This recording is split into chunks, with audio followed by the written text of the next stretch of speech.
Hello students, welcome to science delight. Science delight में हम organic chemistry कर रहे थे, राइट। तो ऑर्गेनिक केमिस्ट्री हम ऐसे, एक बात याद रखना कि ऑर्गेनिक केमिस्ट्री हम जो कर रहे हैं, ठीक है, वो कंप्लीट कर रहे हैं। ये जो सीरीज चल रही है ये 11th और 12th दोनों की मिक्स सीरीज है। तो कहीं पर भी कोई कंसेप्ट नया आ जाए बुक से तो आपको घबराना नहीं है। आप वो 11th में या 12th में ज़रूर पढ़ोगे, तो उस चीज़ को आप फोकस करते हुए चलना, राइट। जो ये सीरीज चल रही है ये प्रॉपर सीक्वेंस है, ठीक है। जैसे कि आपने एक सिंपल सा आज जो हम करने वाले हैं, आप आइसोमर पढ़ते हो जो आज हम करेंगे, राइट। तो आइसोमर में कुछ चीज़ें, जैसे मान लो आप स्ट्रक्चरल आइसोमर तो आप नॉर्मली पढ़ लेते हो, लेकिन जो स्टीरियो आइसोमर्स हैं उसमें आप क्या करते हो, जो स्टीरियो आइसोमर्स के टाइप होते हैं जैसे सिस ट्रांस हैं, तो वो हाइड्रोकार्बन में ही डाल दिया उन्होंने। डिस्कस यहाँ कर दिया लेकिन डाल हाइड्रोकार्बन में दिया। ऑप्टिकल आइसोमर्स हैं, एक टाइप के स्टीरियो आइसोमर्स हैं, लेकिन वो डाल कहाँ दिया, 12th में डाल दिया। तो हम जो सीरीज कर रहे हैं उसमें आइसोमर का पोर्शन है वो पूरा कंप्लीट करेंगे, ठीक है। आइसोमर्स में 2 या 3 लेक्चर्स लगेंगे, ठीक है, क्योंकि हमें स्ट्रक्चरल आइसोमर भी डिफाइन करने हैं, स्टीरियो आइसोमर भी डिफाइन करने हैं, उनके टाइप्स भी डिफाइन करने हैं। तो 2 कोशिश करूंगा 2 में हो जाए, नहीं तो 2 से 3 में लगेंगे, ठीक है। तो आप इस पे आप अपने बुक के अकॉर्डिंगली चलना चाहें तो बुक के अकॉर्डिंगली चल लो, ठीक है। अगर आपको कंबाइनली पढ़ना है, क्योंकि पढ़ना तो है ही आपको, ठीक है, चाहे 11th पढ़ना है चाहे 12th वाले तो पूरा ही पढ़ेंगे, लेकिन 11th वालों को भी पूरा पढ़ना पड़ेगा। अब ऐसा है कि सर ये तो 11th में ही था तो 12th वाले हम क्यों पढ़ें। तो पहली बात, 12th में भी आपके आइसोमर, अगर आप हर एक चैप्टर देखोगे ना, हेलो एल्केन देख लो, अल्कोहल फिनॉल ईथर देख लो, फिर उसके बाद चाहे अमीन वाला चैप्टर देख लो, तो उसमें भी आपको कहीं कहीं पर हर चैप्टर के स्टार्टिंग में आपको आइसोमर्स के, जैसे मान लो नॉमेनक्लेचर दिखाया, नॉमेनक्लेचर भी आएगा, फिर उसके बाद आइसोमर्स के टॉपिक आ जाएंगे, तो आएगा ज़रूर। तो आइसोमर्स पढ़ना ज़रूरी है, ठीक है। तो कुछ चीज़ें आपके लिए नई हैं, ठीक है, बहुत सारी चीज़ें आपके लिए नई हैं, चाहे अगर वो आप 10th के हों, चाहे 11th के हों, चाहे 12th के हों, ठीक है।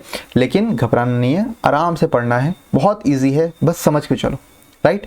शुरू करते हैं हमारा टॉपिक। लेकिन हमारा टॉपिक शुरू करने से पहले हम पहले पुराना रिवाइज कर लेते हैं, एक बार हल्का सा रिकॉल कर लेते हैं कि लास्ट क्लास में हमने क्या क्या किया था।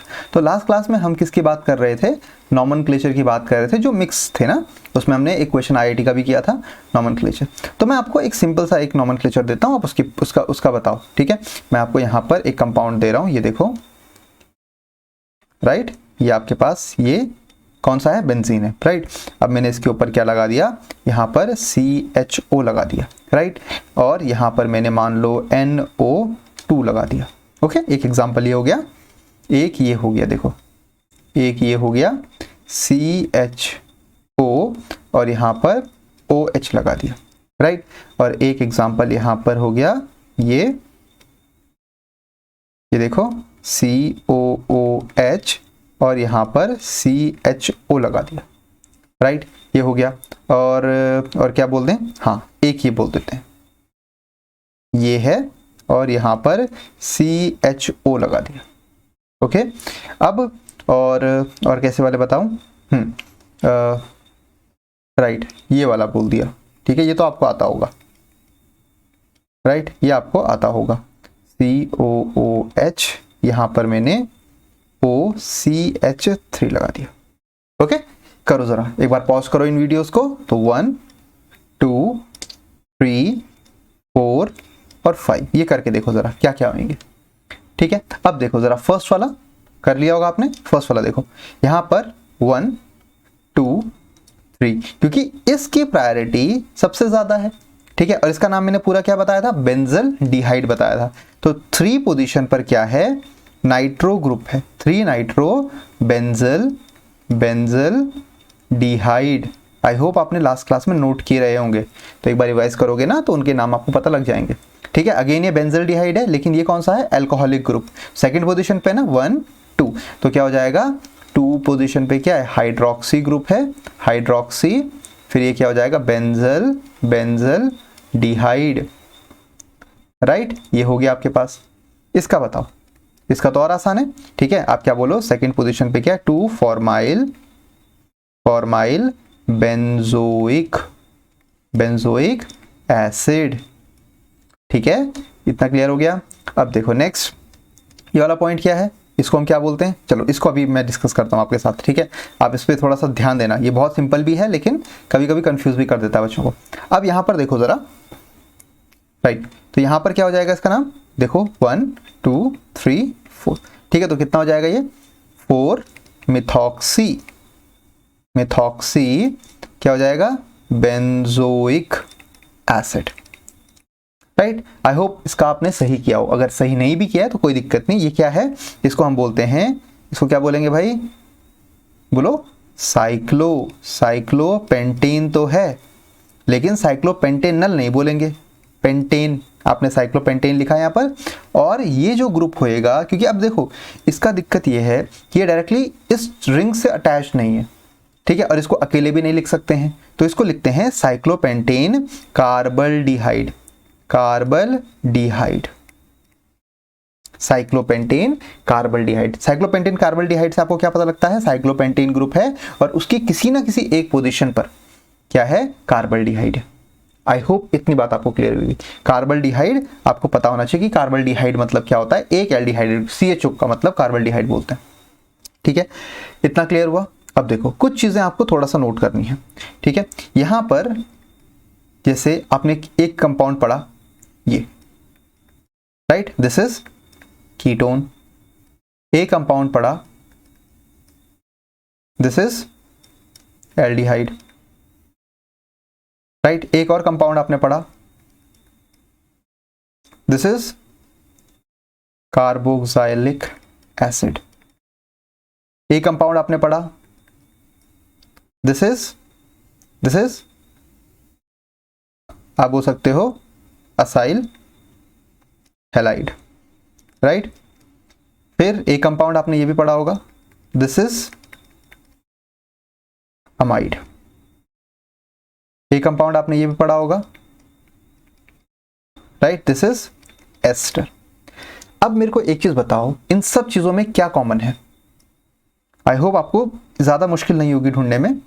इन सब चीजों में एक चीज कॉमन है कि इनमें क्या है, ये ग्रुप है, और इस ग्रुप को हम बोलते हैं कार्बोनाइल। इस ग्रुप को हम क्या बोलते हैं, कार्बोनाइल, राइट। इस ग्रुप को हम क्या बोलते हैं, कार्बोनाइल ग्रुप है ये।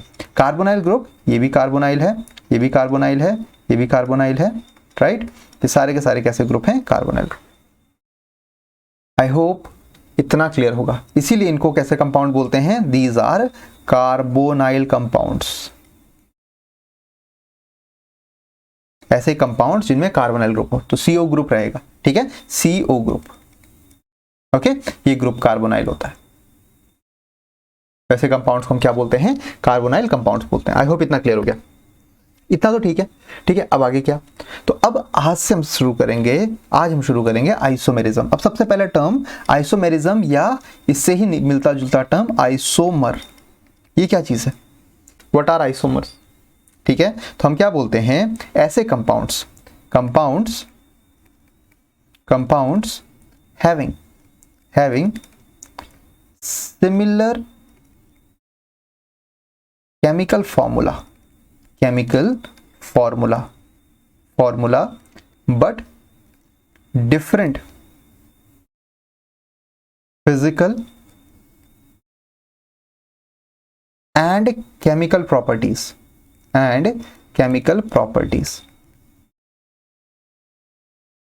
ठीक है, फिजिकल एंड केमिकल प्रॉपर्टीज। अब ऐसे कंपाउंड जिनका केमिकल फॉर्मूला है, ठीक है, सेम, लेकिन उनकी फिजिकल और केमिकल प्रॉपर्टीज अलग हो जाती हैं, तो वो क्या हो जाएंगे आपके, ये आपके आइसोमर कहलाएंगे। And the phenomena is known as what? The phenomena is known as isomerism। Phenomena को हम क्या बोल देते हैं, आइसोमेरिज्म। एक एग्जांपल ले लो, ठीक है। ये है आपके पास CH3CH2OH, right. This is alcohol, आपको पता है, this is completely soluble in water, ठीक है। और इसी का एक मिलता जुलता भाई आप देख लो, ये है CH3OCH3, ईथर है, राइट। और ये क्या है, पार्शियली सॉल्युबल,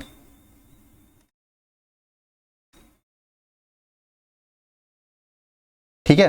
तो आप इसकी जगह अगर ये पी गए तो आपकी बॉडी में कुछ ज़्यादा ही रिएक्शन हो जाएगा, अलग ही रिएक्शन हो जाएगा, ठीक है। ये पॉइजनस भी होगा ईथर, लेकिन अल्कोहल इतना ज़्यादा पॉइजनस नहीं होता है, ठीक है। इससे थोड़ा बहुत आप बोल सकते हैं हेलुसिनेशन हो सकते हैं, या आप थोड़ा सा क्या बोलते हैं नशे में हो सकते हैं, लेकिन इससे ज़्यादा कुछ नहीं होता है, राइट। तो यहाँ पर ये दोनों की अलग अलग प्रॉपर्टी है, लेकिन दोनों का अगर मैं केमिकल फार्मूला देखूँ ना, तो दोनों का केमिकल फार्मूला क्या पता है, C2 है, H6 है और 1 ऑक्सीजन है। तो ये दोनों क्या हो गए, एक दूसरे के आइसोमर हो गए, ठीक है। इसका केमिकल फार्मूला तो सेम है, लेकिन फिजिकल केमिकल प्रॉपर्टीज क्या होती हैं, डिफरेंट होती हैं, ठीक है। या तो फिजिकल केमिकल या तो दोनों डिफर होंगी, या फिजिकल प्रॉपर्टीज डिफर करेगी या केमिकल प्रॉपर्टीज डिफर करेंगी, ठीक है। आइसोमर क्लियर हुआ। ऐसे केमिकल कंपाउंड्स, ये कहीं कहीं पर ऐसा भी बोला जाता है कि भाई ऐसे कंपाउंड जिनकी सिमिलर केमिकल फार्मूला होता है बट डिफरेंट स्ट्रक्चर्स होते हैं, लेकिन वो डिफरेंट है, वो एक बात होगी इसका, वो एक पार्ट है इसका, लेकिन कंप्लीट डेफिनेशन ये होगी कि ऐसे केमिकल कंपाउंड जिनका केमिकल फार्मूला तो सेम है, लेकिन फिजिकल और केमिकल प्रॉपर्टीज डिफर कर जाती है, ठीक है। वो चीज़ इंपॉर्टेंट है, आगे बात करूंगा ऐसा क्यों बोल रहा हूं मैं, ठीक है।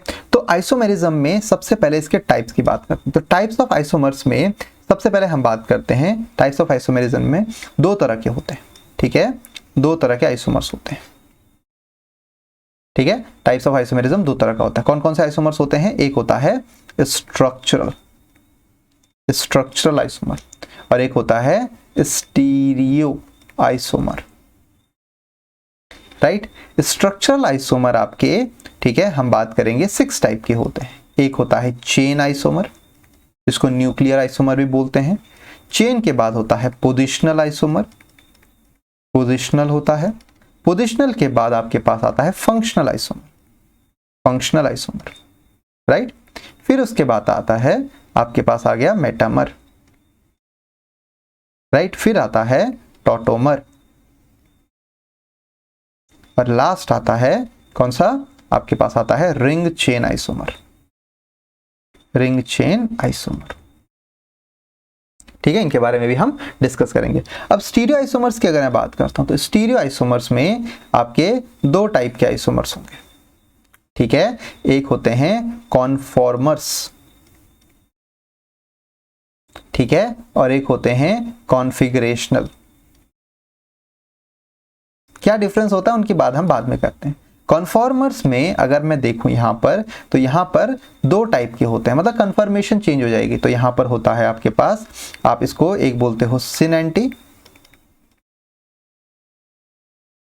राइट, सिन एंटी बोल दोगे, और एक हो जाएगा आपके पास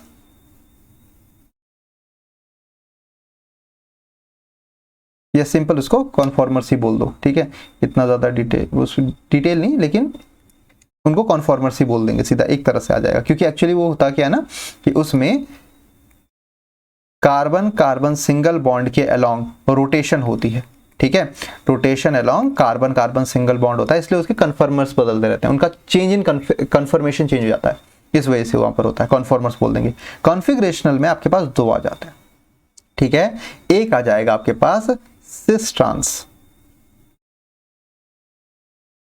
ठीक है, आइसोमर्स जो होते हैं। एक आ जाता है आपके पास EZ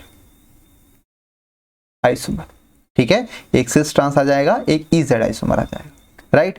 अब इसमें आपके पास, इसमें क्या डिफरेंस होता है कॉन्फिगरेशनल में, यहां पर generally carbon carbon double bond होता है। कॉन्फिगरेशनल में क्या होता है, कार्बन कार्बन के बीच में डबल बॉन्ड होता है, ठीक है। इसके अलावा एक स्टीरियो आइसोमर में एक और तरीका आप पढ़ते हो, दैट इज ऑप्टिकल आइसोमर भी पढ़ते हो। अब ये सब चीजें क्या है, इनके बारे में हम अलग से बात करेंगे, लेकिन अभी फिलहाल आप इन सब का बारे में आपने डिफरेंशिएट कर दिया। सबसे पहले स्ट्रक्चरल पढ़ लिया, स्ट्रक्चरल में ये सारे हो गए।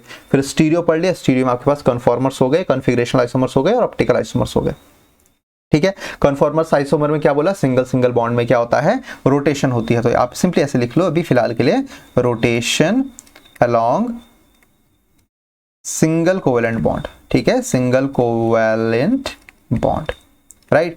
और स्टीरियो आइसोमर्स में दूसरा कन्फिगरेशनल है, कन्फिगरेशनल में डबल बॉन्ड के अलोंग रोटेशन होती है। अभी आपको ये चीज क्लियर हो जाएगी। वैसे तो आप बहुतों ने पढ़ा भी होगा कि अगर आप किसी भी एक सिंपल सी रिंग है, अगर इसके अलॉन्ग रोटेशन करोगे, ठीक है, जैसे मान लो ये ऐसा है ना, मान लो ये दोनों ऐसे ऐसे पॉइंट है, तो ये पॉइंट फ्री रोटेशन कर सकते हैं, ठीक है। अगर सिंगल बॉन्ड के अलॉन्ग रोटेशन हो रही है तो फ्री है, ठीक है, आप कैसे भी रोटेट कर सकते हो इसको, ठीक है। लेकिन अगर डबल बॉन्ड के अलॉन्ग रोटेशन होती है, ठीक है, अगर मेरे पास पेन है नहीं, ठीक है, लेकिन अगर अभी सिंपली ऐसे समझो कि डबल बॉन्ड के अलॉन्ग रोटेशन होगी, अगर ऐसे 2 बॉन्ड के अलॉन्ग रोटेशन होगी तो 2 बॉन्ड के अलॉन्ग रोटेशन में फंस जाएगा, ठीक है, रेस्ट्रिक्टेड रोटेशन होती है। तो यहाँ पर आप ऐसे ही बोल सकते हो कि यहाँ पर क्या होगी, फ्री रोटेशन होती है, फ्री रोटेशन होती है, यहाँ पर क्या होती है, रेस्ट्रिक्टेड हो जाता है, मामला रेस्ट्रिक्टेड हो जाता है, ठीक है। आई होप इतनी बात आपको समझ में आ गई हो, क्लियर है ना, ठीक है। मैं यहाँ पर से थोड़ा सा हट जाता हूँ, ठीक है, मुझे नहीं पता किस साइड हटना है, ठीक है, लेकिन आपको यहाँ पर क्लियर हो जाएगा ये वाला पार्ट, ओके, राइट है। अब ये तो ठीक है, अब एक एक करके इनके बारे में डिस्कस करते हैं। सबसे पहले हम बात करते हैं स्ट्रक्चरल आइसोमर्स क्या होते हैं।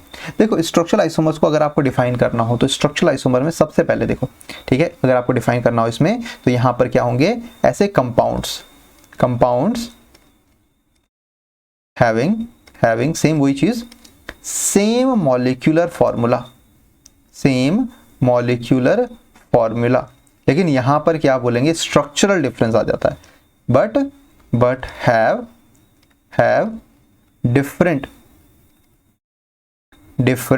स्ट्रक्चर्स, उनके क्या होते हैं, स्ट्रक्चर डिफरेंट हो जाते हैं, ठीक है, उन कंपाउंड्स के क्या हो जाएंगे, स्ट्रक्चर डिफरेंट हो जाएंगे। अब देखो कैसे करके, ठीक है, एक एक करके इनकी बात करते हैं, right. Types of structural isomers कौन कौन से होते हैं, ठीक है, तो सबसे पहले चेन आइसोमर, दूसरे कौन से होंगे, पोजिशनल आइसोमर, तीसरे कौन से होंगे, फंक्शनल आइसोमर, चौथे मेटामर्स, फिर टॉटोमर्स और लास्ट में रिंग चेन आइसोमर्स, जो हमने बात कर ली है उसकी, ठीक है, हमने पहले भी इसके टाइप्स की बात कर ली। सबसे पहले हम बात करते हैं चेन आइसोमर, ठीक है। तो चेन आइसोमर में क्या होता है, सेम वही लिखेंगे आप, compounds having same molecular formula but have different length of primary chain, आप ऐसे बोल दो, प्राइमरी चेन बोल दो या different length of carbon chain बोल दो, ठीक है। अब एक एक करके इनकी बात करते हैं। सिंपल है ये, आपने बचपन में ही पढ़ा हुआ है, ठीक है, आइसोमर्स जब आप 10th में पढ़ते थे ना तो उसमें पढ़ा होगा। 10th वालों ने नहीं पढ़ा है, 10th वाले देख रहे हैं इस चीज को, तो आप अभी देख लो कि यहाँ पर चेन में देखो, अगर आपने 10th में नहीं पढ़ा है ना तो यहाँ पर सिंपल है, देखो अगर कार्बन, जैसे मैंने एक फॉर्मूला लिखा कि C4H10, ठीक है। अब फॉर्मूला किसका है, ये फॉर्मूला है C4 मतलब ब्यूटेन का है, ठीक है, ब्यूटेन का होना चाहिए। लेकिन अब दिक्कत ये है कि ये ब्यूटेन का होगा नहीं होगा, वो भी डिपेंड करता है स्ट्रक्चर पे। मेन तो भाई हमने IUPAC नोमेनक्लेचर में देखा कि अगर स्ट्रक्चर जिस हिसाब से बनेगा उस हिसाब से ही नाम आएगा उसका। तो अब यहाँ पर 4 कार्बन है, 4 कार्बन को हम कैसे अलाइन कर सकते हैं, तो आपने बोला सर सबसे सिंपल तरीका तो ये है कि ऐसे अलाइन कर दो इनको, सिंपल तरीका है, और इसमें हाइड्रोजन फीड कर दो, इसमें क्या कर दो, हाइड्रोजन फीड कर दो, राइट, इसको हाइड्रोजन से फिल कर दो। तो आपका पास यहाँ पर सिंपल जो कि मैं आपको बता रहा था, इसको बोलते हैं आप N ब्यूटेन। N का मतलब नॉर्मल ब्यूटेन, N का मतलब क्या हुआ, नॉर्मल ब्यूटेन, ठीक है, जो सिंपल ब्यूटेन आपके पास आ रहा है, जो सिंपल चेन आ रही है, ठीक है। तो C4H10 का एक फॉर्मूला ये है। बोला क्या सर इसको ऐसे ही अरेंज कर सकते हैं, क्योंकि यहाँ पर हमें तो सिर्फ एक फॉर्मूला दिया हुआ है ना, हमें तो सिर्फ एक फॉर्मूला दिया हुआ है, अब मेरी मर्जी मैं उसको कैसे भी अलाइन करूं। तो मैंने बोला सर इसको ऐसा करते हैं, एक काम करते हैं, इसको ऐसा करते हैं, 3 कार्बन की चेन रहने देते हैं और एक कार्बन को यहाँ फिट कर देते हैं, तो गलत तो नहीं होगा अगर फॉर्मूला सही बैठ रहा है, ठीक है। अब देखो हाइड्रोजन फिट करते हैं, तो यहाँ पर 3 हाइड्रोजन इसके साथ आ गए, 3 हाइड्रोजन इसके साथ आ गए, 1 हाइड्रोजन इसके साथ आ गया, 3 हाइड्रोजन इसके साथ आ गए, तो 3 3 6 3 9 और 1 10, अरे वाह, ये तो कंप्लीट हो गया, ये तो फॉलो भी कर रहा है ये चीजों को। तो यहां पर इसका नाम क्या हो जाएगा पता है, इसको हम बोलेंगे 2 मिथाइल प्रोपेन, ठीक है। सेकंड पोजीशन पे मिथाइल है और लॉन्गेस्ट चेन कितने की है, 3 कार्बन की है, तो प्रोपेन हो गया। तो देखो कार्बन चेन की लेंथ में डिफरेंस आ गया। तो ऐसे कंपाउंड्स को हम क्या बोलते हैं, चेन आइसोमर। एक दो और डिफरेंस कर लेते हैं, ठीक है, आपको पता लग जाएगा वैसे, ठीक है। अब देखो अगर मैं बोलता हूँ C5H10, ठीक है, अब मैं एकदम अपना शॉर्टकट वाला अंदाज अपनाएं, तो 1 2 3 4 5 उल्टा हो गया ना शॉर्टकट के चक्कर में, 1 2 3 4, ठीक है। तो 1 2, यहाँ पर देखो एक कार्बन ये है, एक कार्बन ये है, एक कार्बन ये है, एक कार्बन ये है, एक कार्बन ये है, बराबर, कोई दिक्कत नहीं है यहाँ तक, ठीक है। अब बोला सर ये स्ट्रक्चर सिर्फ इतना ही पॉसिबल है, मैं बोला अभी तो फिलहाल के लिए ये नॉर्मल ब्यूटेन ही है, ये नॉर्मल पेंटेन ही है, 5 कार्बन है तो नॉर्मल पेंटेन हो गया C5H10 में। लेकिन सर आपने ऐसे किया तो ऐसे भी तो कर सकते हैं, ऐसे, ठीक है, ऐसे कर दो या ऐसे कर दो, ठीक है। अब कोई मेरे को ये मत बोलना कि सर ये आपने सिंपल सीधा लिखा है, इसको मैं ऐसे ना कर दूं, ये भी तो एक स्ट्रक्चर हो जाएगा। तो ये और ये देखो सिंपल सी चीज है, जैसे मान लो ये धागा है, ये सिंपल सी चेन है, अगर मैं इसको ऐसे कर दूंगा तो इसकी चेन लेंथ बदल जाएगी क्या? नहीं ना, ठीक है। ये सिंपल सी चेन आपने सीधी बनाई, ठीक है, तो इसको चाहे ऐसे बनाओ, चाहे ऐसे बनाओ, चाहे ऐसे बनाओ। हाँ ये बात अलग है कि मैं इसका ये वाला पोर्शन यहाँ से तोड़ के यहाँ फिट कर दूं तो अलग हो जाएगी चेन, ठीक है। तो आप ऐसा समझो कि हमने बस चेन को, आप सिर्फ नंबरिंग करो, उसकी नंबरिंग तो पूरी आएगी ना, 1 2 3 4 5, लॉन्गेस्ट चेन 5 ही की है, तो आप ऐसे मत कर देना, नहीं तो गड़बड़ हो जाएगा, फिर आपके तो यहाँ पर इनफाइनाइट नंबर में बना दोगे, आप तो कोई भी डिजाइन बना लोगे। तो आपको बस रूल फॉलो करना है लॉन्गेस्ट चेन का, राइट। एक तो ये हो गया, तो इसका नाम क्या हो जाएगा, आप यहाँ पर नंबरिंग ऐसे करोगे 1 2 3 4, तो ये हो जाएगा 2 पोजीशन पर मिथाइल है, और इसको बोलेंगे क्या, ब्यूटेन, 2 मिथाइल ब्यूटेन। अब मैं अगले वाले को देखूं तो यहाँ पर मैं यहाँ से नंबरिंग करूंगा, आपको पता है रूल्स, ठीक है। अब आपने रिवाइज कर लिया होगा तो आपको पता लग गया होगा कि रूल्स कैसे चल रहे हैं इसके। तो इसका भी क्या हो जाएगा, 2 मिथाइल ब्यूटेन ही बोलेंगे। बोला सर कोई और? मैंने बोला एक और पॉसिबल है, कौन सा? ठीक है, आप इसको ऐसे करो कि ऐसे कर दो, ठीक है, और 2 मिथाइल ग्रुप सिर्फ इसी पोर्शन पे डाल दो, ठीक है। मतलब यहां पर एक कार्बन ये, एक कार्बन ये, एक कार्बन ये, फिर एक कार्बन ये, एक कार्बन ये। इसका स्ट्रक्चर कैसे होगा देखो, एक एक करके इनका चलो मैं बना देता हूं, ठीक है। वैसे तो जरूरत नहीं है, आप अक्लमंद हो, लेकिन फिर भी, ठीक है। CH3, यहाँ पर एक H, यहाँ पर एक H, यहाँ पर एक H, यहाँ पर एक H, यहाँ पर एक H, यहाँ पर एक H, यहाँ पर एक H, यहाँ पर ये देखो, ठीक है, फटाफट कर दिया। अब यहाँ पर देखो इसका जो स्ट्रक्चर होगा वो क्या होगा, CH3 CH, यहाँ CH3, यहाँ CH, यहाँ CH2 CH3, ठीक है, ये हो गया। अब ये वाला देखो स्ट्रक्चर कैसा होगा, देखो C बीच में रहेगा, इस साइड CH3 है, इस साइड CH3 है, इस साइड भी CH3 है, और इस साइड भी CH3 है। देखो ये भी C5H12 है। आप लोग बताते भी नहीं हो सर ये आपने उल्टा किया हुआ है, ठीक है। चलो देखो C5H12, क्योंकि भाई हमें पता है ना CnH2n+2 है, ये CnH2n+2, तो C5H10 थोड़ी ना होगा, C5H12 हो जाएगा। I hope I made myself clear. आपके लिए काम क्या है, आप मुझे बताओगे कमेंट सेक्शन में कि C6H14 के कितने स्ट्रक्चर पॉसिबल हैं, कितने स्ट्रक्चर्स पॉसिबल हैं, ओके, कितने स्ट्रक्चर्स पॉसिबल है C6H14 के, राइट। पक्का ये आपका होमवर्क है, ठीक है, this question. Next positional isomer, next हम बात करते हैं पोजीशनल आइसोमर। पोजीशन क्या है, तो यहां पर आप क्या लिखोगे, वहां पर तो क्या थी, कार्बन चेन की लेंथ में डिफर था, यहां पर क्या था, दिस इज सेम, वही चीज लिखोगे, compounds having same chemical formula but different या डिफरेंस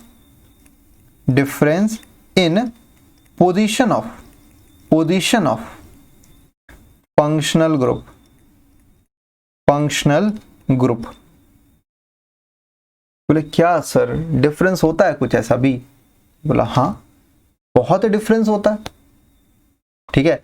मतलब इसमें तो अगर पोजीशन इधर उधर हो गई तो डिफरेंस आ जाती है केमिकल प्रॉपर्टीज में भी, ठीक है। सॉल्युबिलिटी बदल जाती है, बॉइलिंग पॉइंट और मेल्टिंग पॉइंट बदल जाता है। अब आप एक चीज देखो, ठीक है, मैं इसमें आपको एक सिंपल सा एक तरीका बताता हूँ। आप मेरे को एक बात बताओ, सिंपल सा बात है, ठीक है, कि मान लो आपके पास एक कंपाउंड दिया, मैंने बोला find the order of boiling point, ठीक है, find the order of boiling point in CH4 C2H6 C3H8 C4H10 C5H12, find the order of boiling point in इतने इतने कंपाउंड्स। बोला सर हमें कैसे पता? सिंपल सा क्वेश्चन सबसे पहले ये है कि हमको नहीं पता भाई, हमें थोड़ी ना इनका बॉइलिंग पॉइंट रटते फिरेंगे हम। तो जब भी ऐसा कोई क्वेश्चन आता है तो आप सिर्फ सोचो, ठीक है, क्या क्या डिफरेंस है इन सब में? है तो सेम ही प्रॉपर्टीज के, एल्केन ही है सारे के सारे, लेकिन ये 1 कार्बन का है, 2 कार्बन का है, 3 कार्बन का है, 4 कार्बन का है, 5 कार्बन का है। तो जैसे जैसे जैसे जैसे मॉलिक्यूलर मास बढ़ रहा है, ठीक है, कंपाउंड का, वैसे वैसे बॉइल करने के लिए भी ज्यादा टाइम लगेगा, ठीक है। तो आप बोल सकते हो boiling point and melting point जो हैं डायरेक्टली प्रोपोर्शनल होते हैं किसके? मॉलिक्यूलर वेट के। एक फैक्टर ये आ जाता है, इंपॉर्टेंट है। बोला ठीक है सर, आपने कहा ये चीज़ तो समझ में आ गई कि हाँ कोई भी चीज़ भारी होगी तो उसको मेल्ट होने में या बॉयल होने में ज़्यादा टाइम लगेगा, ठीक है, या उसको ज़्यादा टेम्परेचर देना पड़ जाएगा, ऑब्वियस ही बात है, ठीक है। तो अब यहाँ पर क्या बोलेंगे? मैंने बोला सर अगर मैं सिर्फ लूँ C5H12 के आइसोमर, C5H12 के आइसोमर कौन से थे? ये कंपाउंड था आपके पास, एक ये कंपाउंड था आपके पास, और एक ये कंपाउंड था आपके पास, राइट, एक ये वाला कंपाउंड था। तो एक ये था, एक ये था, और एक ये था। तो इसके केस में क्या होगा? अब एक चीज देखो, ठीक है,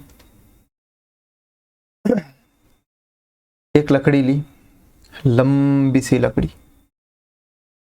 ठीक है, लंबी सी लकड़ी ली, तो अब क्या होगा? उस लंबी लकड़ी को आप जला रहे हो, सेम उतनी ही लंबी लकड़ी को आपने बीच से काटा, उसको कहीं और फिट कर दिया, अब उसको जला रहे हो, ठीक है।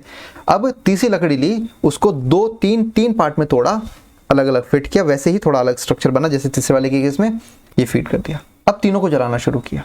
तो आप जैसे कि यहां पर देख रहे हो कि इस लकड़ी का, कौन सी लकड़ी का? जो तीसरी वाली लकड़ी का सरफेस एरिया सबसे ज्यादा है। इस थर्ड वाले का ये हीट यहां से भी एक्सपोज होगी, यहां से भी एक्सपोज होगी, यहां से भी, हर जगह से एक्सपोज हो रही है, राइट, हर जगह से एक्सपोज हो रही है इसकी तरफ, ठीक है, मतलब इंडिविजुअली हर चीज को बर्न कर रही है।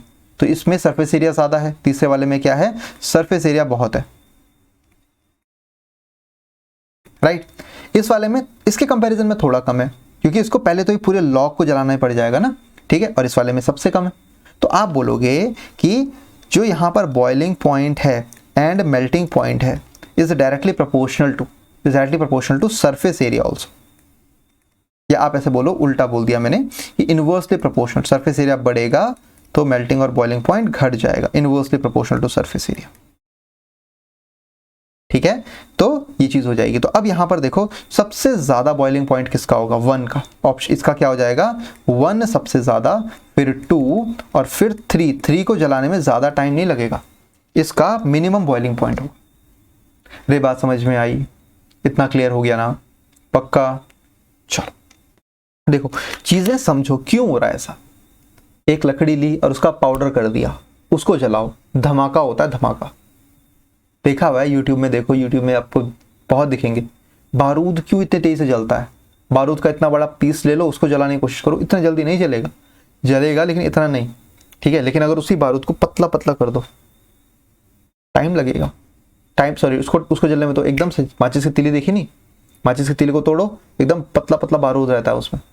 लेकिन अगर उसी तीली के हल्का हल्का जैसे पीस हो, जैसे सिंपल सी बॉम्ब है, कभी वो जो सुतली बॉम्ब होता है या नॉर्मली जो बॉम्ब होता है, उसको कट करके निकालो और उसमें से देखो सिर्फ पाउडर होता है और कितना रैपिड रिएक्शन होता है उसमें। क्यों? क्योंकि सरफेस एरिया बहुत ज्यादा, हल्की सी आग लगी, धमाका। समझ में आई बात? ठीक है ना? सरफेस एरिया बढ़ेगा तो बॉइलिंग और मेल्टिंग पॉइंट क्या हो जाएगा? कम हो जाएगा। I hope I made myself clear to you, right. आगे बढ़ते हैं। देखो पोजिशनल आइसोमर की अगर मैं बात करता हूं तो मैंने आपको बता दिया कि फंक्शनल ग्रुप होगा उसमें जिसकी पोजीशन डिफर कर रही होगी। एग्जाम्पल दो सर। ऑब्वियसली बिना एग्जाम्पल के यहाँ पर काम भी नहीं चलेगा, ठीक है। तो यहाँ पर पहला एग्जाम्पल मैं आपको अल्कोहल से लेता हूँ, ये चलो हैलोजन से ही ले लो, ठीक है। तो यहाँ पर जैसे अगर मैंने बोला CH3 CH2 CH2 CH2 Cl कर दिया, बोला सर बहुत अच्छे, ठीक है, कोई दिक्कत नहीं है। दूसरा इसी का ही, इसका A पार्ट था ये, इसका B पार्ट अगर मैंने बोला कि सर यहाँ पर CH3 CHCl कर दो, CH2 CH3 कर दिया, तो कुछ डिफरेंस आया? इन दोनों का इन दोनों का केमिकल फॉर्मूला क्या है? इसका केमिकल फॉर्मूला है C4H9 और Cl।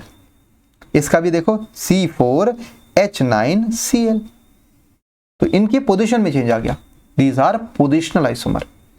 और एग्जांपल देखो, सेकंड वाला, सेकंड केस देखते हैं। ठीक है, सेकंड केस में अगर मैं बोलूं कि सर अगर मैं अल्कोहल के केस में बात करता हूं, सेम वही CH3 CH2 CH2 OH। अब देखो तो सेकंड, ये तो फर्स्ट था, अब सेकंड देखो, राइट। ठीक है, अब देखो सेकंड क्या है इसका, सेकंड केस में देखो CH3 CHOH CH3। ठीक है, नाम की जिम्मेदारी आप पे है। ठीक है, मैं ये चीज़ अब वो स्पून फीडिंग हो जाएगी कि भाई ये क्लोरो ब्यूटेन है, ये जिम्मेदारी आपकी है कि आपको सोचना है इसमें 2 क्लोरो ब्यूटेन है ये, राइट। ये क्या हो जाएगा? ये हो जाएगा प्रोपेनॉल। ठीक है, और ये हो जाएगा प्रोपेन टू ऑल। ठीक है, तो अब ये चीज़ आप कर सकते हो। ठीक है, मुझे ये चीज़ अगर मैं हर एक चीज़ में इसमें ये बताना शुरू कर दूंगा, स्पून फीडिंग हो जाएगी, आदत हो जाएगी, फिर आप खुद से प्रैक्टिस नहीं करोगे। एग्जाम में भी जितने स्ट्रक्चर आप बना रहे हो, जितने स्ट्रक्चर, ठीक है, किसी एग्जाम्पल में, किसी आंसर में, तो उसमें आप स्ट्रक्चर के नीचे उसका नाम लिखोगे तो उससे और अच्छा लगेगा वो आंसर, साइंटिफिकली एकदम करेक्ट होगा। ठीक है, लेकिन ऐसा मत करना कि गलत नाम लिख के आ जाओ, अदरवाइज मार्क्स भी कटेंगे। ठीक है, तो आपको जब भी आप स्ट्रक्चर बनाते हो, चाहे वो किसी क्वेश्चन में बनाते हो, किसी में भी, जैसे आपसे पूछा कि find draw the isomers of pentane, ठीक है, या draw the isomers of cyclo something. ठीक है, तो यहाँ पर आपको लिखना पड़ता है। ठीक है, उनके नाम को लिखना पड़ता है। ठीक है, दिस इज मैंडेटरी, नहीं तो मार्क्स कटने के चांसेस रहते हैं। ओके, तो कंप्लीट आंसर तभी होगा जब आप स्ट्रक्चर बनाओ, उसके नीचे उसका नाम लिख दो, राइट। लिख सकते हैं ना। देखो जो भी ये स्ट्रक्चर्स हैं, मीथेन है, इथेन है, प्रोपेन है, ब्यूटेन है, आपको लिखना है, राइट। आगे बढ़ते हैं। पोजीशन आइसोमर क्लियर हो गया। पोजीशन आइसोमर में चलो अगर और देखना है तो ये देखो, यहाँ पर अगर मैं इसकी बात करता हूँ, देखो CH3 CH2 CH2 C double bond O CH3, इसका नाम क्या होगा? Pent an 2 one. यहाँ पर CH3 CH2 C double bond O CH2 CH3, तो ये भी हो गया आपका पेंट एन 3 ओन।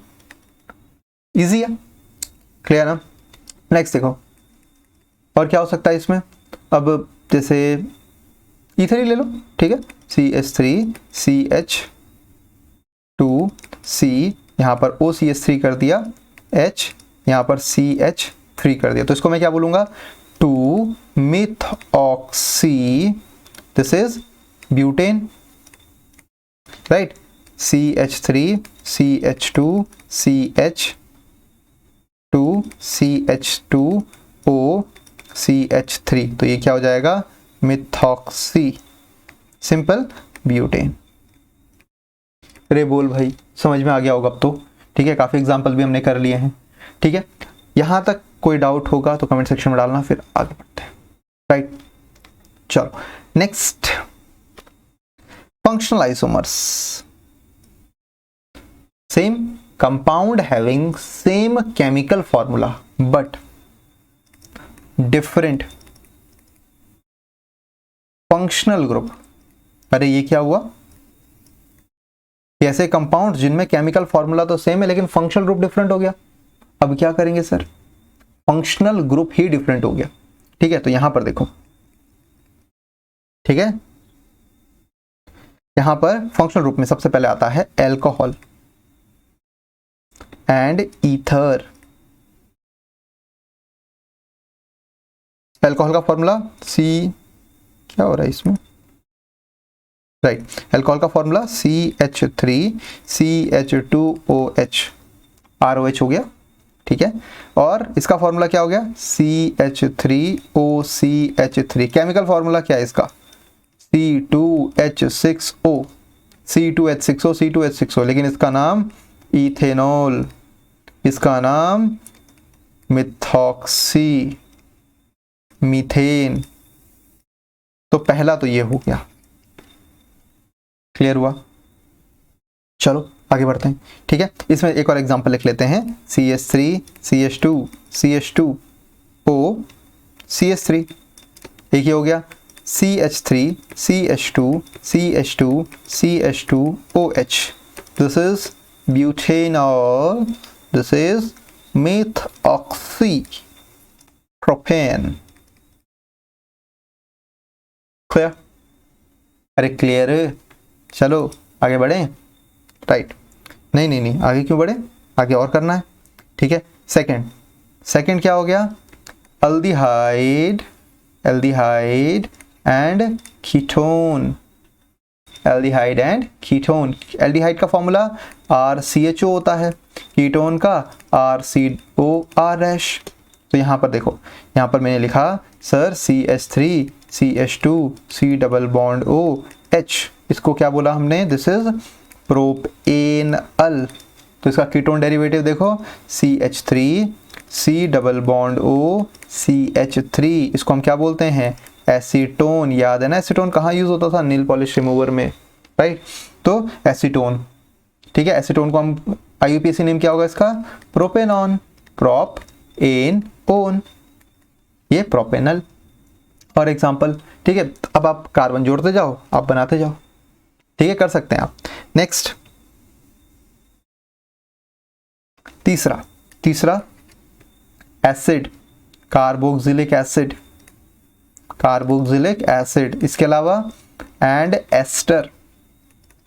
एग्जांपल दे देते हैं, क्या हो गया, CH3 CH2 C double bond O OH, और इसका एग्जांपल क्या हो जाएगा, दूसरा एस्टर का क्या हो जाएगा, CH3 C double bond O O CH3। तो क्या हो जाएगा, यहाँ पर देखो CH3 है, तो इसको हम क्या बोल देंगे, दिस इज मिथॉक्सी, सही है। एस्टर है भाई, एस्टर का मिथॉक्सी कहाँ होता है, सोचो क्या होता है, मिथाइल, ये तो मिथाइल की तरह बिहेव करेगा, और ये क्या, इथेनोएट, मिथाइल इथेनोएट। अब देखो इसमें क्या हो जाएगा, दिस इज प्रोपेनोइक एसिड। याद रखना बच्चे, मोस्टली, इसीलिए मैं यहां पर आपको ये बता रहा हूं कि मोस्टली बच्चे एस्टर में गलती करते हैं, ठीक है। तो इसको आप थोड़ा सा फोकस में रखना। इथेनोएट, मिथाइल इथेनोएट, ऑक्सी किसका है, ईथर का है, एस्टर ईथर, दोनों डिफरेंट है, राइट। और क्या हो सकता है, देखो CH3 CH2 CH2 C double bond O OH, ये क्या हो गया सर, ये तो ब्यूटेनोइक एसिड है, राइट। तो यहां पर क्या हो जाएगा, CH3 CH, राइट। इसमें रुक जाओ, ऐसे कर लेते हैं, यहाँ पर कर देते हैं C double bond O O C2H5 कर देता हूँ, ठीक है। तो ये क्या हो जाएगा, इथाइल इथेनोएट, राइट। आपको थोड़ा सा ध्यान देना है इसमें बस आपको, राइट। अब देखो जरा, इसमें आपने अभी तक जो भी किया है, आपने अभी तक जितने भी किए हैं कंपाउंड्स, उन सब में क्या था, पहला ग्रुप कैसा था, एक फंक्शनल ग्रुप डिफरेंट था, दूसरा फंक्शनल ग्रुप डिफरेंट था। लेकिन अगर मैं अमीन के केस में बात करता हूं, ठीक है, इसमें एक एग्जांपल आता है अमीन के केस में, ठीक है। तो अमीन में भी आपके पास आते हैं, देखो कैसे, एक आ गया आपके पास जैसे 1 डिग्री अमीन, फिर आ गया सेकंड 2 डिग्री अमीन, फिर तीसरा आ गया 3 डिग्री अमीन, राइट। एग्जांपल जैसे मैं आपको देता हूं, यहां पर CH3 CH2 CH2 NH2, इसको क्या नाम देंगे पता है, इसको देंगे प्रोपेन अमाइन, राइट। ये क्या हो जाएगा, 2 डिग्री में देखो CH3 CH2 NH CH3, तो इसको क्या बोलेंगे, इसको बोलेंगे, बोलो, इसको क्या बोलेंगे, N, बताया था ना N से शुरू होगा, N मिथाइल, जो छोटा वाला है मिथाइल ग्रुप क्या गया, और इथेनमीन, N मिथाइल इथेनमीन। और 3 डिग्री में क्या होगा, CH3 यहां पर क्या हो जाएगा, N CH3, राइट। ये क्या हो जाएगा, N, N, दो हैं, तो डाई मिथाइल क्या हो जाएगा, मीथेनमीन, राइट। अगर एक मतलब NH2 ग्रुप है, NH2 ग्रुप को जब भी जोड़ा जाता है वो 1 डिग्री अमीन होता है। NH होगा तो 2 डिग्री अमीन होगा, ये होगा तो 3 डिग्री अमीन होगा, राइट। इतनी बात क्लियर हो गया। अगर N है 3 डिग्री, NH है तो 2 डिग्री, नहीं तो 1 डिग्री। क्लियर है। या आप ऐसे बोल सकते हो, अगर नाइट्रोजन एक ही कार्बन से जुड़ा हुआ है तो 1 डिग्री, नाइट्रोजन अगर 2 कार्बन से जुड़ा हुआ है तो 2 डिग्री, नाइट्रोजन अगर 3 कार्बन से जुड़ा हुआ है तो 3 डिग्री। तो ये भी क्या है, आपके फंक्शनल आइसोमर्स है, इनकी प्रॉपर्टीज भी डिफरेंट डिफरेंट हो जाती है।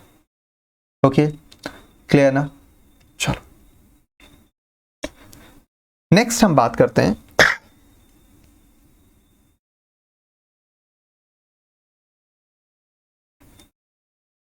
ठीक है, नेक्स्ट हम बात करते हैं thiol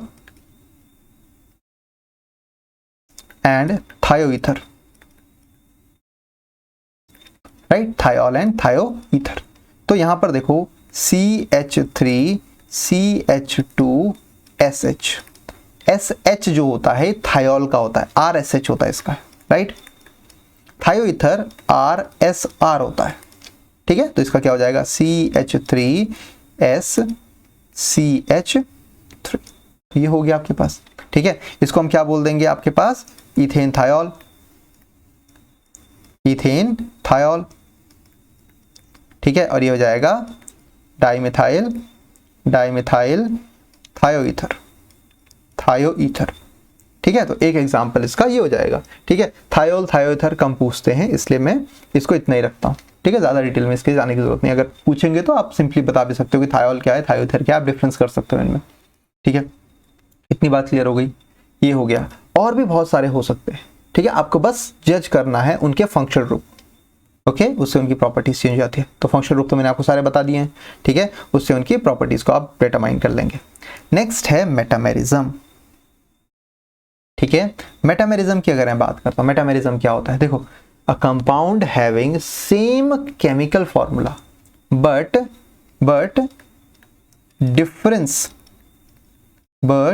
different number of carbon chain on both side of functional group,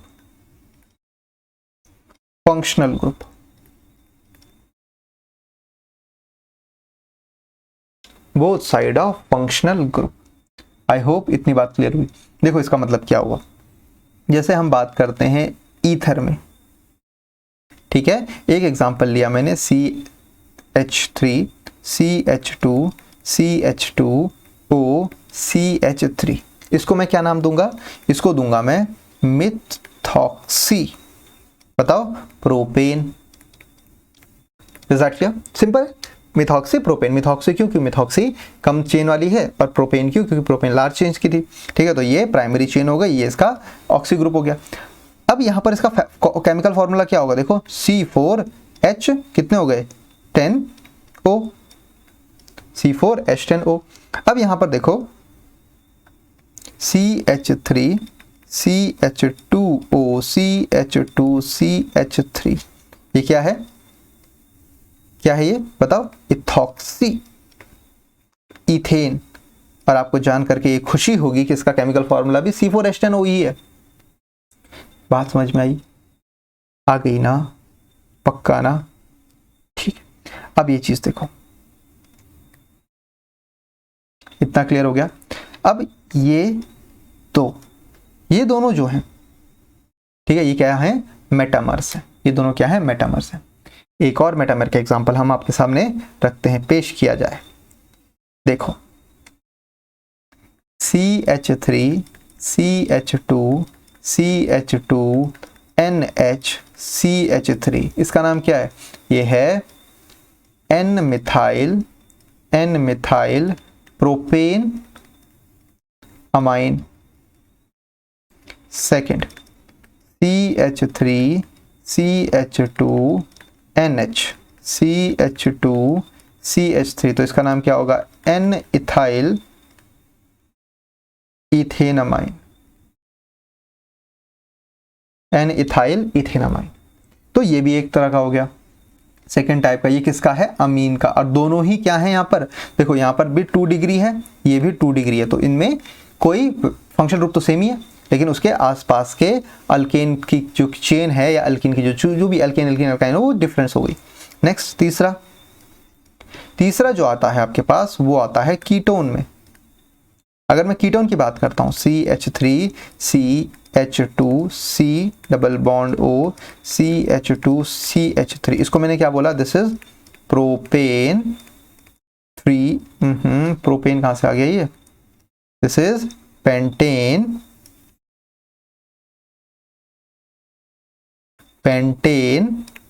3 own. लेकिन अगर मैं इसको ऐसे कर दूं, CH3 C double bond O C CH2 CH2 CH3, ज़्यादा हो गए नहीं, ठीक है, ये हो जाएगा pentane 2 own, right, pentane 2 own. Okay, ये हो गया आपके पास, ये भी कैसा है। अब बोलेंगे सर आप कर क्या रहे हो, कीटोन को आपने पोजिशनल आइसोमर में भी लिख दिया और मेटामर में भी लिख दिया। अगर मान लो पेपर में खुदा ना खास्ता दोनों ही आ गए, तब क्या करेंगे। अगर आ गया कि ketone propane 2 one and propane 3 one are an example of,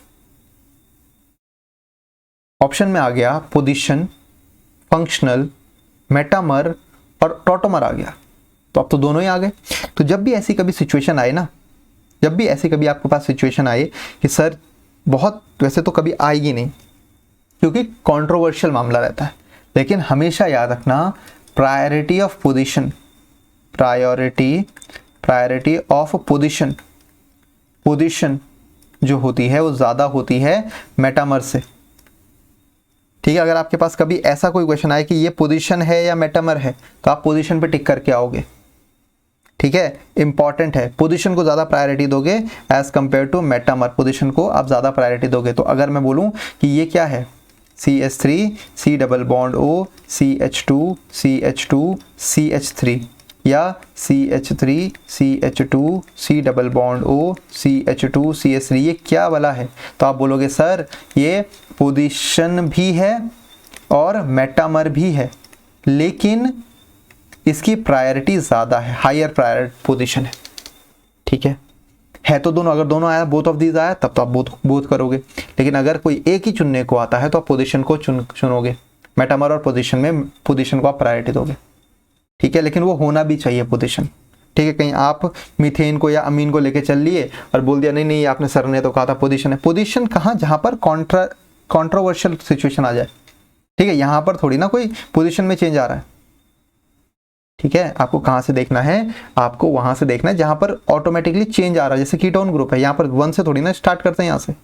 ठीक है, लेकिन यहाँ पर तो 1 से शुरू कर देंगे ना, राइट। तो आपको सिर्फ कीटोन के केस में आपको थोड़ा सा ध्यान रखना है। ठीक है, वैसे तो चांसेस कम रहते हैं, लेकिन अगर फंसाने के लिए आ गया तो आप पोजीशन को टिक करोगे। समझ में आई ना बात। ठीक है, तो इतना आपके पास पता लग गया। नेक्स्ट हमारे पास आता है टॉटोमेरिज्म। देखो टॉटोमेरिज्म क्या होता है। ठीक है, थोड़ा अलग टाइप का आइसोमर होता है ये। ठीक है, इसमें क्या होता है, पहली बात आपको एक सिचुएशन समझनी पड़ेगी जिसको हम बोलते हैं डायनामिक इक्विलिब्रियम। अब डायनामिक इक्विलिब्रियम की सिचुएशन क्या है, देखो होता क्या है कि जब मॉलिक्यूल 2 स्ट्रक्चर बनाने लगता है, क्योंकि भाई इसमें यही तो हो रहा है आइसोमर्स में कि एक से ज़्यादा स्ट्रक्चर पॉसिबल है, स्ट्रक्चरल आइसोमर है ना। तो अगर जब एक से ज़्यादा स्ट्रक्चरल पॉसिबल हैं और अगर किसी स्ट्रक्चर में वो पूरी तरह से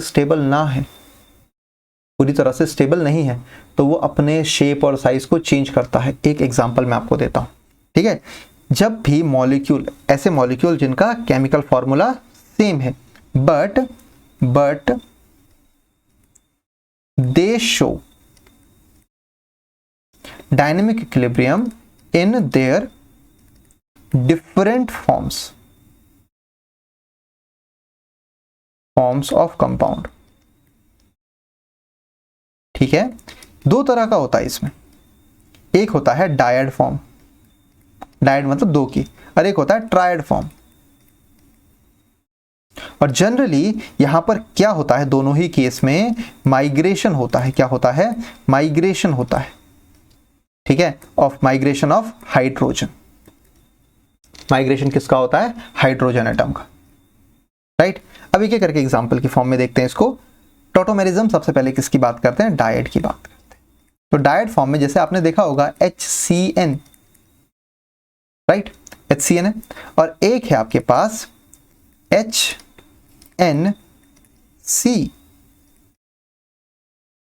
ये क्या है? Hydrogen cyanide. और ये क्या है? हाइड्रोजन पढ़ा है भाई आपने, आइसोसाइनाइड। दो एटम के बीच में, एक दो, इनके बीच में ही झूल रहा है वो, तो डायड फॉर्म है। ये हाइड्रोजन का माइग्रेशन हो रहा है, तो इस तरह के माइग्रेशन को बोलते हैं कि यहां पर 1-2 माइग्रेशन हो रहा है।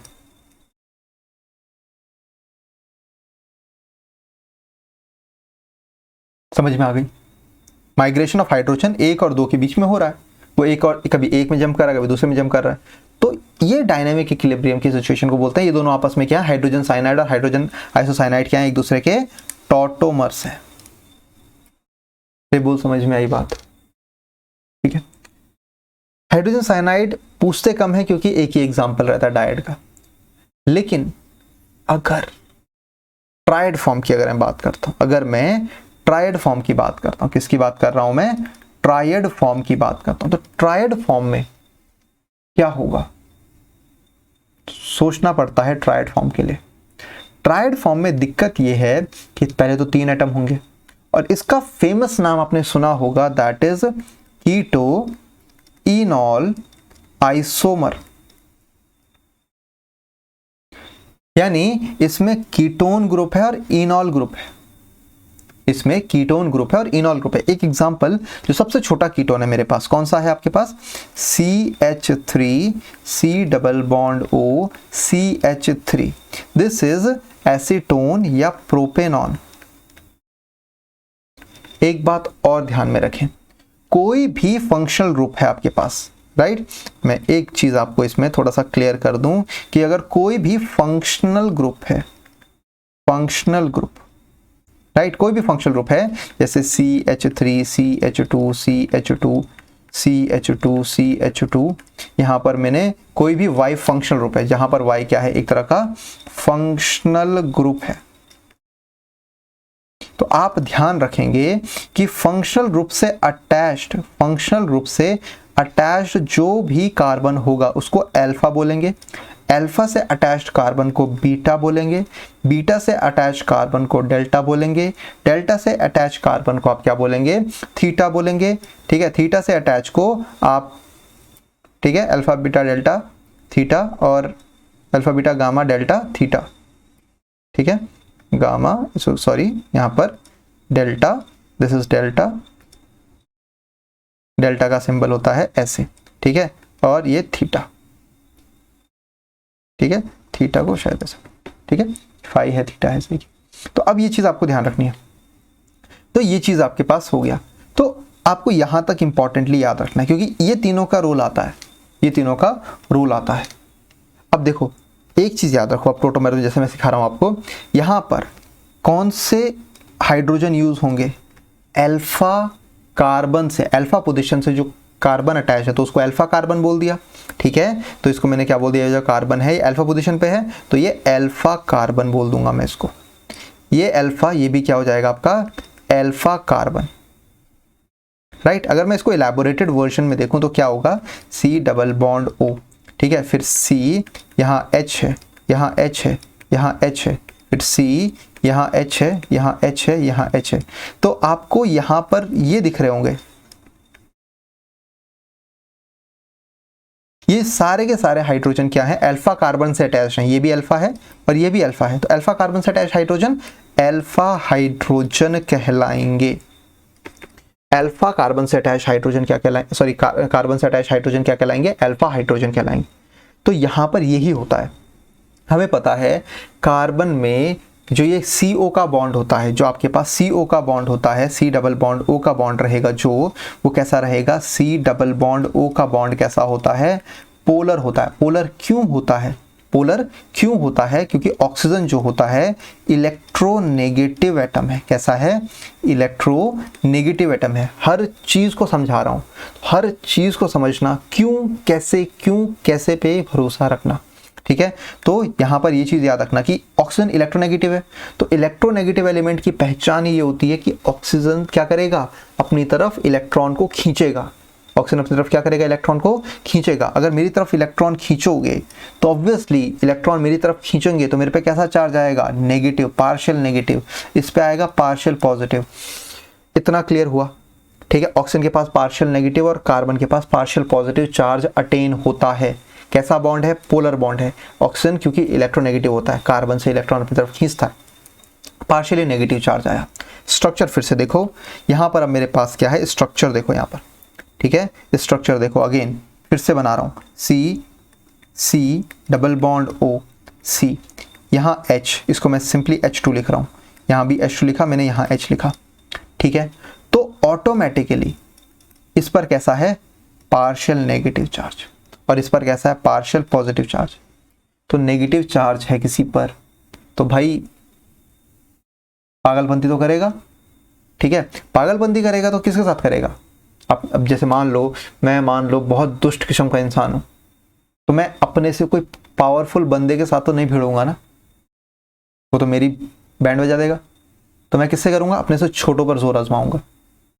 यही करता है कोई भी, ठीक है। तो यहां पर ये किस पर अपना जोर आजमाएगा, जो छोटे छोटे हाइड्रोजन है, तो इनके साथ वो बॉन्ड बनाने की कोशिश करता है। और आपको पता है हाइड्रोजन और इलेक्ट्रोनेगेटिव एलिमेंट के बीच में जब भी बॉन्ड बनता है तो उस बॉन्ड का नाम क्या होता है, उस बॉन्ड को हम बोलते हैं सर, उस बॉन्ड को हम क्या बोलते हैं सर, हाइड्रोजन बॉन्ड बोलते हैं सर।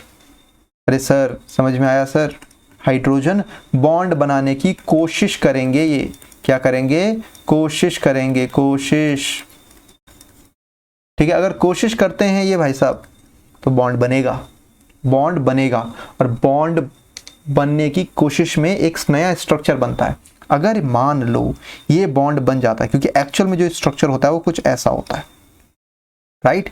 सी, मान लो ये H2 का, एक H2 का मैं आपको दिखा रहा हूं कि ये बॉन्ड गलती से बन भी जाता है, तो ये क्या करेगा पता है, ये बॉन्ड यहां से इसको अट्रैक्ट करेगा, तो यहां से ये बॉन्ड बनाने की कोशिश करेगा, इसके साथ ये बॉन्ड बनाने की कोशिश करेगा, ठीक है। तो बॉन्ड बनेगा क्यों, क्योंकि ये नेगेटिव चार्ज इधर माइग्रेट कर रहा है और ये माइग्रेट कर रहा है इधर। तो अब क्या होगा, अब जो होगा यहां पर अब ये O हुआ, ठीक है, यहां पर कार्बन हुआ, यहां हाइड्रोजन है। अब देखो ये बॉन्ड तो सब ठीक थे, अब ये वाला बॉन्ड टूट रहा है, ठीक है। मैं इसको दूसरे उससे बताता हूं आपको। अब मैं जो रेड से कर रहा हूं, ये बॉन्ड टूट रहे हैं, देखो ये बॉन्ड टूट रहा है, यहां पर एक बॉन्ड बन रहा है क्योंकि ये बॉन्ड माइग्रेट कर रहा है, और ये वाला बॉन्ड भी टूट रहा है, ठीक है, हाइड्रोजन का, और ये वाला बॉन्ड भी बन रहा है, ठीक है। तो ये बॉन्ड फॉर्मेशन हो रहा है, यहाँ पर बॉन्ड फॉर्मेशन हो रहा है, यहाँ पर बॉन्ड ब्रेक हो रहा है, यहाँ पर बॉन्ड फॉर्म हो रहा है, और यहाँ पर बॉन्ड ब्रेक हो रहा है। तो यहाँ पर नया जो स्ट्रक्चर बनेगा, यहाँ पर जो ये CH2 है, ये तो यहाँ पर CH3 मेंटेन रखा हमने, तो यहाँ पर जो नया स्ट्रक्चर बना वो कैसा होगा पता है, ये जो नया स्ट्रक्चर बनेगा वो कैसा होगा, वो होगा CH2 double bond C OH CH3। अब ये क्या था, कीटोन था, ये क्या था, कीटोन था, और ये क्या हो गया, इन ऑल। देखो इसमें क्या है, इन ग्रुप भी है और ऑल ग्रुप भी है, तो इसको क्या बोलेंगे, इन ऑल है ये, इन ऑल। तो इसका नाम क्या हो जाएगा, इसको बोल देंगे प्रोप इन ऑल। इसका नाम क्या हो जाएगा, प्रोप इन ऑल। लेकिन पंगा ये रहता है इसमें, ठीक है, इसमें ये जो होता है ना, ये बहुत ज्यादा स्टेबल है। ये क्या है, बहुत ज्यादा कीटोन फॉर्म इस केस में, किसके केस में, प्रोपेन के केस में, प्रोपेनॉन के केस में, in case of propanone, in case of propane one, ठीक है, keto form is highly stable, ठीक है, is highly stable, highly stable, highly stable है, ठीक है। मतलब बेसिकली जो कीटोन ग्रुप है CH3 C double bond O CH3 ये लगभग 99.7% मिलता है, लेकिन ऐसी बात नहीं है ये नहीं मिलेगा, CH2 ये भी मिलेगा, लेकिन ये 0.3% ही मिल पाता है। CH2 डबल बॉन्ड CH, यहाँ OH, यहाँ CH3, तो ये हो जाएगा 0.3%, ठीक है। इसका नाम क्या है, एसीटोन है या प्रोपेनॉन है, इसका नाम क्या हो जाएगा, प्रोपइनॉल, ठीक है, प्रोपिनॉल हो गया। तो इतना क्लियर हुआ। लेकिन अब इनकी स्टेबिलिटी या इनका परसेंटेज, ठीक है, जब भी इनका फॉर्मेशन होता है ये तो आपस में डायनेमिक इक्विलिब्रियम में रहते हैं, लेकिन इनका परसेंटेज कि ये कितना बनेंगे कितना नहीं बनेंगे ये स्टेबिलिटी पे डिपेंड करता है, ठीक है। अब स्टेबिलिटी 3 फैक्टर्स पे डिपेंड करती है। सॉल्वेंट कौन सा लिया आपने, ठीक है। दूसरा जो फैक्टर आता है कि इनमें स्टेबिलिटी किसकी ज्यादा है, ठीक है, कोई और अलग फैक्टर तो नहीं काम कर रहा है, ठीक है। तीसरा स्टेरिक हिंड्रेंस। 3 फैक्टर बोले मैंने आपको। सबसे पहले इसमें आप देखो कौन सा है आपके पास, सॉल्युबिलिटी क्या है, ठीक है। दूसरा आपने बोला कि सर इसमें कोई और फैक्टर्स तो काम नहीं करते, बहुत सारे फैक्टर्स आपने पढ़े होंगे, रेजोनेंस पढ़ा होगा, ठीक है, तो उनकी भी बात आती है। नेक्स्ट तीसरा फैक्टर अगर मैं बात करूं तो इसमें हम बात कर लेते हैं किसकी, लास्ट में मैंने क्या बताया था कि स्टेरिक हिंड्रेंस ना हो रहा हो, तो एक एक करके इनकी भी बात कर लेते हैं, ठीक है। तो यहां पर आप देखो 3 factor, 3 factors that determine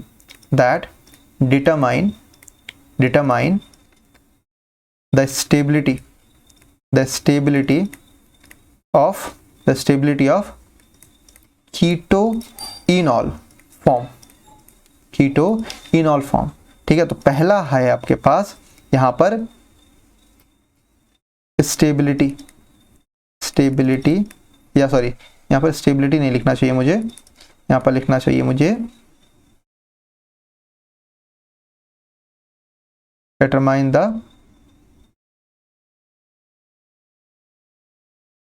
formation लिखना चाहिए, ठीक है, फॉर्मेशन ऑफ कीटोइनॉल फॉर्म, ठीक है। तो यहां पर सबसे पहला कीटोइनॉल फॉर्म की स्टेबिलिटी ऑफ कीटोइनॉल फॉर्म, इनॉल फॉर्म, ठीक है।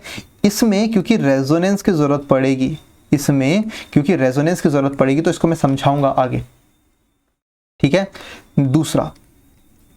दूसरा इसके सॉल्वेंट पर डिपेंड करता है, इसके कि पोलर सॉल्वेंट है तब क्या होगा, नॉन पोलर सॉल्वेंट है तब क्या होगा, ठीक है। और तीसरा चीज स्टेरिक हिंड्रेंस की भीड़ भड़ाका कितना है आसपास,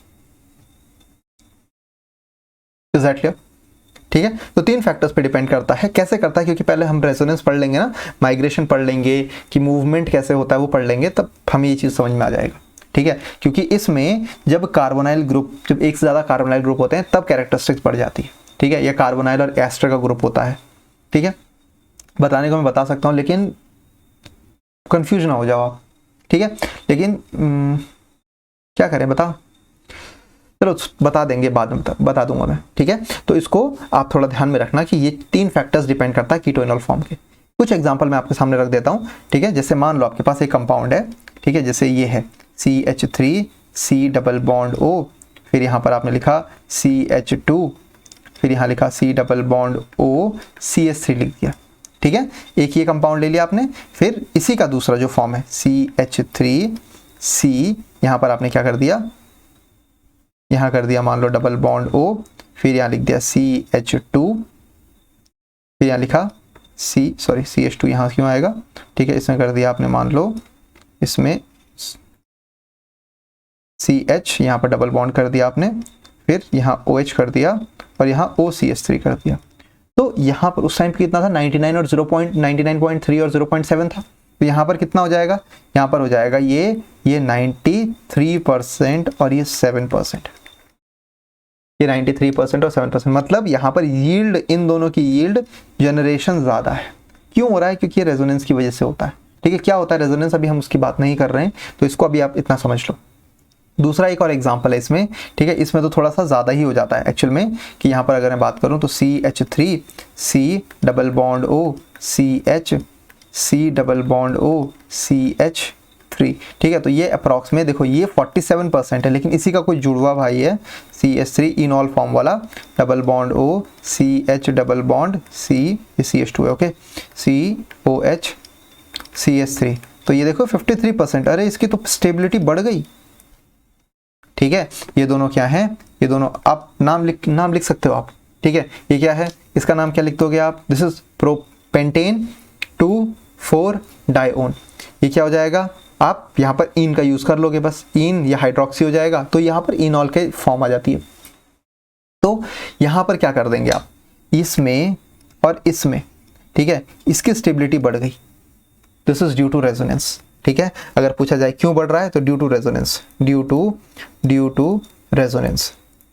रेजोनेंस, ठीक है। इसीलिए मैंने ये बता दिया, क्योंकि फिर तो बाद में कंफ्यूजन नहीं होना चाहिए, क्योंकि अभी मैं आपको रेजोनेंस पढ़ाऊंगा, ठीक है। अभी मैं आपके साथ में केमिकल रिएक्शंस की बात करूंगा, ठीक है। तो आप ऐसे देखना कि जैसे जैसे स्टेबिलिटी ऑफ इनॉल फॉर्म बढ़ती जाएगी उसकी परसेंटेज भी ऑटोमेटिकली बढ़ती जाएगी, ठीक है। तो ये चीज हो गया। नेक्स्ट अगर मैं बात करता हूं आगे, हमारे पास आता है रिंग चेन आइसोमर, ठीक है। नेक्स्ट और लास्ट आज का ring chain isomer. Ring chain isomer आपने देखा होगा, जैसे मान लो यहाँ पर CH2 डबल बॉन्ड CH, फिर यहाँ पर CH3 है, तो इसका फॉर्म, या इसको ऐसे कर दो, रुको एक सेकंड, CH2, हाँ चलो ठीक है कोई दिक्कत नहीं थी, वो CH3 कर दो, ठीक है। तो इसका फॉर्मूला क्या है, CnH2n है, ये CnH2n इथीन है ना, ये सॉरी प्रोपीन है ना, ये प्रोपीन, और वहीं इसका चेन बना दो, मैं इसका चेन कैसे बना दिया मैंने, ये चेन बना दी मैंने, चेन ये क्या है पता है, ये सेम वही चीज है, ये है CH2 CH2 CH2, बोलो बन रही है, तो इसका भी CnH2n ही तो है। सेम वैसे ही अगर मैं बात करता हूं, ये C2 या सॉरी C4H8 की, C4H8 के लिए अगर मैं लिखूं ऐसे CH2 double bond CH CH2 CH3, ठीक है, या इसको ऐसे लिख दूं CH3 CH double bond CH single bond CH3। तो ये दोनों क्या है आपको आपस में, आपको पता है ये दोनों आपस में क्या है, ये है, बोलो, पोजीशन आइसोमर, ये पोजीशन आइसोमर है। लेकिन अगर मैं इसी का ये कर दूं, इन दोनों कंपाउंड का एक बना दूं ऐसे, आपको पता है ये क्या चीज है, ये क्या चीज है भाई, CH2 CH2 CH2 CH2, ये इसको क्या बोलेंगे, साइक्लोब्यूटेन है, ये साइक्लोब्यूटेन है। तो पोजीशन आइसोमर है, साइक्लोब्यूटेन है, बस खत्म। तो चेन ये कैसी है, चेन है ना, पोजीशन आइसोमर किस फॉर्म का था, चेन का था, चेनी टाइप का है, देखो सिंगल चेन है, और ये कैसा है, साइक्लिक है, तो चेन रिंग आइसोमर। बोल समझ में आई बात, इतना क्लियर हो गया। These are the type of structural isomers, यहां पर स्ट्रक्चरल आइसोमर्स खत्म हो गए। नेक्स्ट क्लास में मुझे स्टीरियो आइसोमर्स कराना है आपके साथ, ठीक है। स्टीरियो आइसोमर से मैं आपको हर तरह के, ठीक है, आगे आप पढ़ोगे कन्फॉर्म, हम नेक्स्ट क्लास में कन्फॉर्मर्स की बात कर लेंगे, और जो आपके पास सिस ट्रांस EZ फॉर्म होती है, ठीक है, उनकी बात कर लेंगे। फिर लास्ट हमारे पास एक क्लास में ऑप्टिकल आइसोमर्स बचेगा, उसको भी खत्म कर देंगे, आइसोमर का चैप्टर क्लोज हो जाएगा। फिर नेक्स्ट रिएक्शन मैकेनिज्म स्टार्ट करेंगे फिर, ठीक है। ये इंट्रो ही चल रहा है, आप ऐसे समझ लो, ठीक है। अगर ये इंट्रोडक्शन समझ में आ गया, ट्रेलर समझ में आ गए थोड़ा बहुत, ठीक है, तो पिक्चर पूरी क्लियर हो जाएगी, क्योंकि आपको हर चैप्टर में 11 से लेके 12th तक हर चैप्टर में नॉमेनक्लेचर दिखने को मिल जाएगा, आइसोमेरिज्म दिखेगा। नहीं यकीन, उठा के देख लो, NCERT उठा के देख लो, कोई भी बुक उठा के देख लो, ठीक है। आइसोमर से एक क्वेश्चन आपके नीट में, IITs में, JEE में, सब में आएगा, पक्की बात है, आता ही है, ठीक है।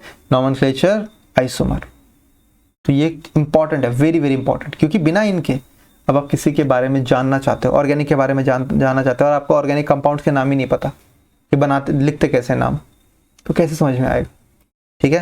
That's why this is very very important. I hope जितना आज मैंने आपको करवाया हो आपको समझ में आया होगा। नहीं आया, डाउट्स होंगे, आप एक बार रिपीट करके देखो, ठीक है। कमेंट्स में डालो कि सर ये वाला टॉपिक समझ में नहीं आया, एक बार बता दो, मैं वो चीज़ रिवाइज करवा दूंगा, ठीक है ना। चलो आज के लिए इतना ही करते हैं, नेक्स्ट क्लास में मिलेंगे, आगे बढ़ेंगे यहाँ से, ठीक है। चलो बाय बाय, पढ़ते रहो।